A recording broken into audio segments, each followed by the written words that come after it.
이제 그 보트 이상 징후에 대해서 설명을 해드릴 건데요. 그 보트에서 피싱 보트에서 가장 중요한 게 뭐냐라고 물어보시면은 이 보트는 어떤 배든 마찬가지입니다. 조타가 제일 중요하다 보시면 돼요. 이 조타, 좌우로 움직여주는 조타. 이 조타가 이렇게 왼쪽 오른쪽 돌아가면서 방향을 틀어주게 되는데, 이 조타가 안 움직이게 되면은 배가 다른 거는 다 살아있어도 방향을 못 잡기 때문에 표류를 하게 됩니다. 그래서 반드시 이 보트를 띄우기 전에 그 송신기를 가지고 이제 좌측 우측을 반드시 점검을 해 보시는데요. 좌회전 우회전을 이렇게 움직였을 적에 이 조타를 움직여주는 요 서버가, 이 조타 서버가 착착 안 들어가고 좀 기아 갈리는 소리가 난다든지 들어갈 적에 좀 힘겹게 돌아간다는 생각이 들면 그 배를 바로 띄우시지 마시고 그 조향 서버를 교체를 하셔야 됩니다. 조향 서버 교체할 상황이 아니라고 치면 그 뒷부분에 보시면은 구멍 있는 거 보이시죠? 여기다가 낚싯줄이라도 걸고선 배를 한번 보내서 한번 움직여 보셔야 돼요. 물 속에 들어갔을 때하고 물 밖에서 움직이는 거하고는 차이가, 확연한 차이가 있기 때문입니다. 이렇게 해서 만약에 조향 서버가 문제가 있다 그러면 서버만 구입을 하셔서 요 나사만 풀르시고 교체하시면 됩니다. 이제 이렇게 하면 이제 조향 서버는 해결이 되고요. 조타죠, 저게. 그리고 그 전동 릴, 이제 낚시하는데 제일 중요한 이 전동릴이 작동이 안 된다. 예를 들어서 그러면 전동릴이 작동이 안 되게 되면은 뭐가 문제인지 확인을 하셔야 되는데요. 가장 먼저 확인하실 거는 여기 보시면은 전선 두 개 있죠? 여기다가 배터리를 직접 대보세요. 플러스 마이너스를. 근데 대실 때 주의하실 게 이게 두 개가 같이 닿게 되면 갖고선 배터리에 대면은 퍽 소리가 나면서 불꽃이 튑니다. 그러니까 조심하셔서 배터리 두 개에다가 대보세요. 그래서 됐을 경우에 이제 되었을 경우에 기아가 이렇게 돌아간다, 회전이 된다 라고 하면은 전동릴 문제는 아닌 겁니다. 이제 그럴 경우에는 이 변속기 쪽을 의심을 하셔야 되는데요. 변속기 문제. 전동릴이 배터리를 댔을 때에 회전을 하더라. 그러면은 변속기 문제다 이렇게 보시면 됩니다. 변속기 아니면은 이 서버 컨트롤러요. 이제 보통 그 원인을 딱 찾아내실 때요.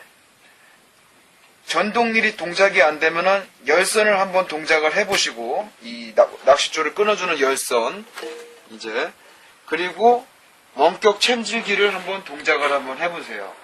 이렇게 세 개를. 그래서 만약에 세 개가 동작이 다 안 된다. 그러면은 이 변속기의 문제라고 보시면 됩니다. 그때는 이제 그 변속기를 교체하셔야 되고요. 더 변속기가 문제가 있는지 없는지 확인하는 방법은 지금 이 전동릴하고 열선하고 그 낚싯대를 제어해주는 변속기는 1번에 꽂힙니다. 1번에요. 그리고 주행을 하는 데 있어서 주행 모터를 움직여주는 변속기는 2번에 꽂히는데요.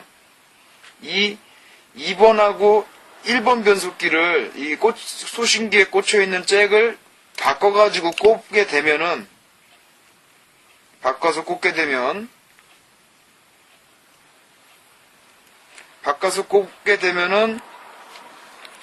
이제 그 변속기가 그 두 개가 동시에 나가는 일은 거의 없습니다. 그러니까 뒤집어서 꼽으시게 된 다음에 꼽은 다음에 이 조종기를 움직여 보면은 동작이 어떻게든지 반응이 나올 거예요. 반응이 아예 안 나온다. 그럴 경우에는 그 거의 없습니다. 그럴 경우에 이제 두 개가 동시에 나가는 경우인데 두 개가 동시에 나가는 경우는 거의 없기 때문에 이제 이런 식으로도 해갖고 변속기 이상 유무를 체크하시면 됩니다. 근데 변속기는 거의 고장이 나질 않습니다. 이 변속기 안에 지금 내부 방수를 엄청 잘 해놨기 때문에요.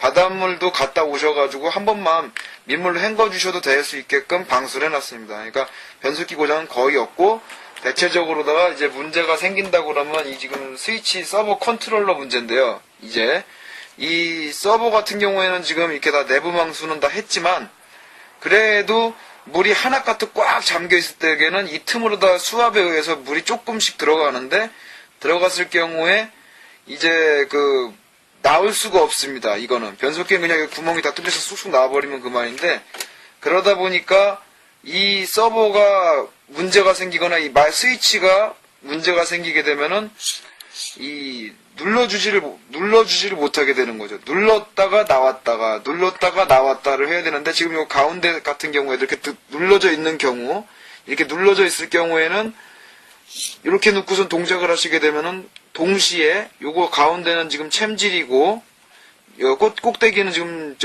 열선인데, 열선을 작동하시게 되면 챔질이 같이 작동이 되는 거죠. 왜냐면 스위치가 두 개가 눌러져 있으니까. 그래서 이럴 경우에는 이 마이크로 스위치를 교체를 하셔야 돼요. 그리고 서버가 이상했을 때는 서버 컨트롤러 통째로 다 교체하시면 됩니다. 그래서 이 부품만 신청하셔가지고 교체만 하시면 됩니다. 요게. 그리고 지금 낚시를 하시다가, 그리고 이제 제일 고장이 안 나고 방수가 잘 되는 게 이 모터인데요. 모터 같은 경우에는 고장이 거의 없습니다. 하지만 이제 수초에 감겼다든지 아니면은 이제 밑 걸렸다든지 했을 때, 이제 그럴 때는 그냥 가만히 띄워놓은 상태에서 배에 부하를 걸지 말아야 되는데요. 뭔가 장애물이 프로펠러에 감긴 상태에서 모터를 이제 강하게 회전하시게 되면은 모터가 타버립니다. 이제 그때는 모터가 타게 되면은 모터 탄내가 엄청 심하거든요. 그래서 금방 아실 수가 있어요. 그럴 때는 이제 모터를 교체하시면 됩니다. 그리고 이 지금 전동리에 전동 챔질해주는 거, 이게 이제 낚싯대를 여기다가 끼셔가지고 들었다 놨다 해주는 장치인데요. 요거 같은 경우에 지금 작동이 안 된다라고 하면은 모터가 탄 경우라 보시면 됩니다. 그래서 작동이 안 될 경우에 이것도 마찬가지로 뒤에 보시면 잭에다가 이제 배터리를 직접 대보셔가지고 이게 이 챔질기가 움직여지는지만 확인하셔가지고 아예 먹통에다 그러면은 이 챔질용 감속 모터를 교체를 하셔야 됩니다. 지금까지 일단 보트에 지금 문제가 생겼을 경우, 이제 이상 징후가 생겼을 경우에 이제 교체하는 요령에 대해서 이제 설명을 해드렸습니다. 그리고 요 다음 번으로다가는 이제 보트의 이제 수리법에 대해서 설명을 드리겠습니다.